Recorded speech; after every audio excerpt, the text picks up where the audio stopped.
ही solid example जे आहेत ही तुम्ही तुमच्या वहीमध्ये व्यवस्थितपणे लिहायची आहेत. याच्यामध्ये कुठलीही शंका तुम्हाला येण्याची शक्यता नाही आहे. त्यानंतर पुढे आपण बघणार आहोत एक्झरसाइज 1.2. पण ती हा 1.2 एक्झरसाइज बघण्यापूर्वी या ठिकाणी रिमेंबर इट म्हणून हा जो काही भाग दिलेला आहे तो आपण बघणार आहोत. हे लक्षात ठेवायचं अत्यंत महत्त्वाचं आहे. परीक्षेला याच्यावर आधारित प्रश्न जे आहेत ते विचारले जाणार आहेत आणि आपल्याला एक्झरसाइज जो आहे तो यावर आधारित सोडवायचा आहे. Remember this. पहिला आहे पहा बेसिक प्रोपोर्शनॅलिटी थेरम. पहिला जो आहे this is the basic proportionality theorem. काय basic proportionality theorem? In triangle ABC, in triangle ABC, if segment PQ parallel to AC, then AP upon PB is equal to QC upon BQ. तर लक्षात घ्या या ठिकाणी AP upon PB is equal to QC upon PB हा basic proportionality theorem आहे. तुम्ही हा theorem याही पद्धतीने लिहू शकता. या ठिकाणी BP divided by PA is equal to BQ upon QC.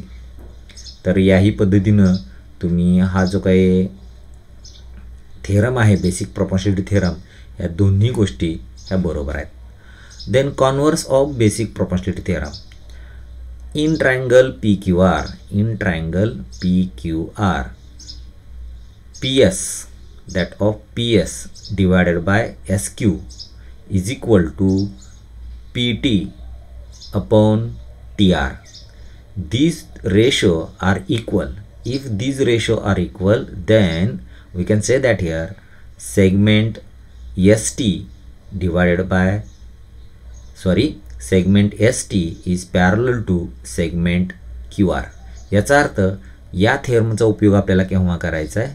जर समजा या 4 गोष्टी या ठिकाणी आहेत, 4 गोष्टीपैकी एक जर समजा तुम्हाला दिलं नसेल तर तुम्ही ह्या बेसिक प्रोपोर्शनॅलिटी थेरमचा उपयोग करायचा आहे. आणि या ठिकाणी या 4ही गोष्टी दिलेल्या आहेत आणि तुम्हाला सांगितलं जाईल की ह्या जी काही सेगमेंट आहे ही सेगमेंट आणि ही सेगमेंट पॅरलल आहे की नाही ते ठरवा. ते ठरवण्यासाठी आपण या ठिकाणी कॉन्व्हर्स ऑफ BPT थेरम याचा उपयोग करणार आहोत. देन नेक्स्ट पुढे आपण बघणार आहोत theorem of bisector of an angle of a triangle. Theorem of bisector of an angle of a triangle. In triangle ABC, BD, this BD is bisector of angle ABC. This BD is bisector of angle ABC. Then AB, that is this is the AB divided by BC is equal to AD divided by DC. पहा जर समजा या जो काही त्रिकोण आहे triangle ABC मध्ये हा BD जो आहे this is the angle bisector of angle B.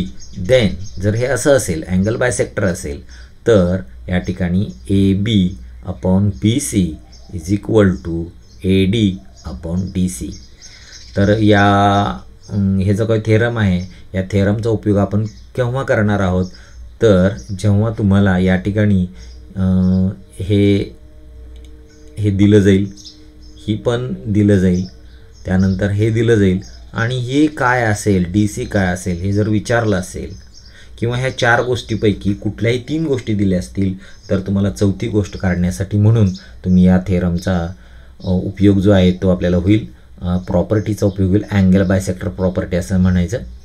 पण जर समजा तुम्हाला या ठिकाणी ह्या 4ही गोष्टी दिल्यात आणि असं सांगितलं की हे जे काही BD आहे ही BD या अँगल Bचा बायसेक्टर आहे हे दाखवा, तर तुम्हाला या ठिकाणी कॉन्व्हर्स ऑफ दिस थेरम हा विचारात घ्यावा लागेल. दॅट मीन्स जर AB upon BC is equal to DC AD upon DC असेल तर तुम्ही BD is the bisector of angle B असं आपल्याला म्हणता येईल. देन नेक्स्ट प्रॉपर्टी, आत्ताच आपण ज्या प्रॉपर्टीचा अभ्यास केलेला आहे, name of the property is property of 3 parallel lines and their transversal. तर ही प्रॉपर्टी काय आहे आपल्याला माहीत आहे. या ठिकाणी ही एक AX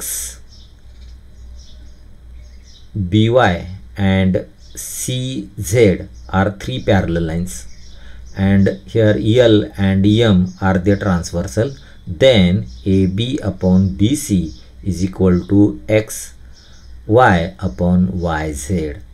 तर या पद्धतीनं आपण ह्या जे काही 4 गोष्टी आहेत या 4 गोष्टींच्या सहाय्यानं आपण पुढचा जो एक्झरसाइज आपला तो एक्झरसाइज सोडवणार आहोत. आपण एक्झरसाइज सेट 1.2 चा अभ्यास करणार आहोत.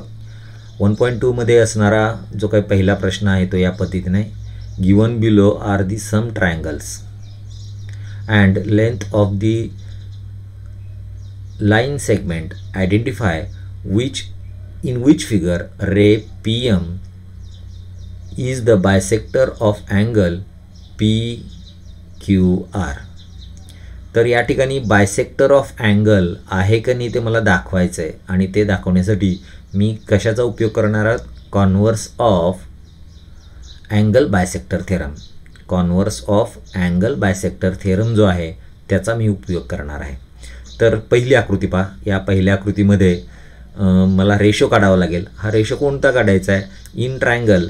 या ठिकाणी ट्रायंगल PQR तुम्हाला तुमच्या याच्यामध्ये सोल्युशनमध्ये असं लिहावं लागेल, in triangle PQR, in triangle PQR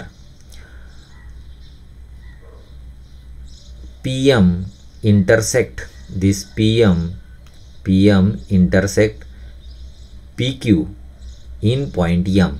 Then at first find out PQ divided by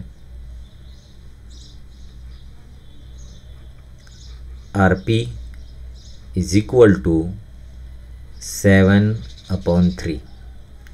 Then MQ divided by MR is equal to 3.5/1.5 is equal to 35/15. या ठिकाणी आपण जर याला 10 मल्टिप्लाय केलं तर 35/15 येणार आहे. आणि ह्याचा जर समजा लिस्ट फॉर्म काढला आपण तर पहा, 5×3=15 आणि 5×7=35, 35 is equal to, then we get here 7/3. This is statement number 1 and this is statement number 2. From 1 and 2, from 1 and 2 we get here, we can write in this way, that is PQ upon RP is equal to MQ upon MR. And according to converse of angle bisector theorem, we can say that here ray PM is bisector of angle QPR. This is the bisector of angle QPR. म्हणजे या ठिकाणी हा जो PM आहे तो angle QPRचा bisector आहे असं आपल्याला म्हणता येईल. Then second problem. या प्रॉब्लेममध्ये सुद्धा पहिल्यांदा आपल्याला जो काही रेशो काढायचा आहे, तो रेशो काढायचा आहे तो म्हणजेच PR upon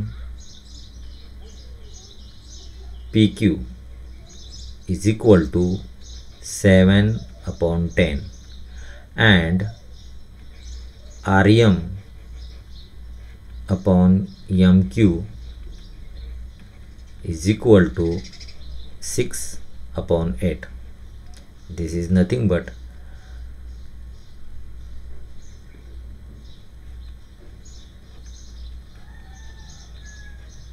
that is 3/4. This is statement number first and this is statement number second. From 1 and 2 we can say that here या 1 आणि 2 वरून आपण असं म्हणू शकतो PR upon PQ is not equal to RM upon MQ, and according to converse of angle bisector theorem we can say that here PM is not a bisector of angle RPQ. या ठिकाणी PM जो आहे तो RPQ चा angle bisector नाही. यानंतर तुम्ही तिसरा प्रश्न जो आहे तो तुम्ही सोडवायचा आहे. Then next question is in this way. पुढचा प्रश्न काय पहा. Question number 2. इन ट्रायंगल PQR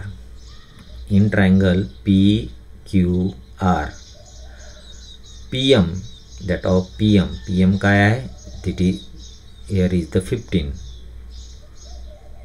and PQ ह्याचे काय PQ आहे तो PQ किती दिलाय पहा. here is 25. PQ is 25.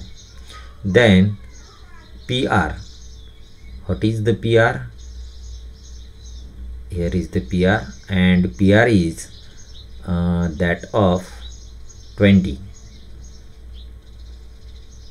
PR is 20 and NR is 8. तर पहा यामध्ये आपल्याला पहिल्यांदा PN काढायचं आहे. तर पहिल्यांदा आपण PN काढून घेऊया. PN is equal to 20 minus 8 is equal to 12. The reason is P dash N dash R. Therefore, here is the 12. Then find out that of MQ. MQ is equal to 25 minus 15 is equal to 10. And reason is that of P dash M dash Q, that is the 10. Then find out the ratio, that is PN upon NR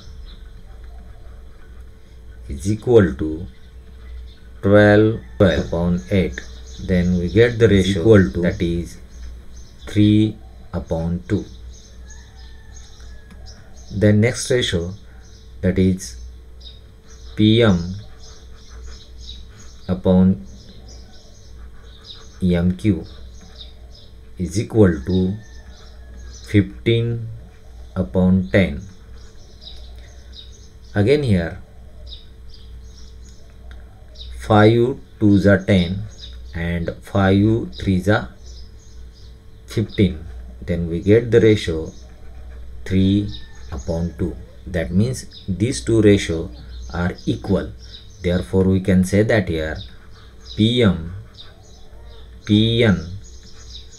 upon NR is equal to PM upon MQ. Therefore we can say that here MN is parallel to, that is MN is parallel to RQ. MN is parallel to RQ. MN is parallel to RQ due to the converse of BPT theorem, converse of basic proportionality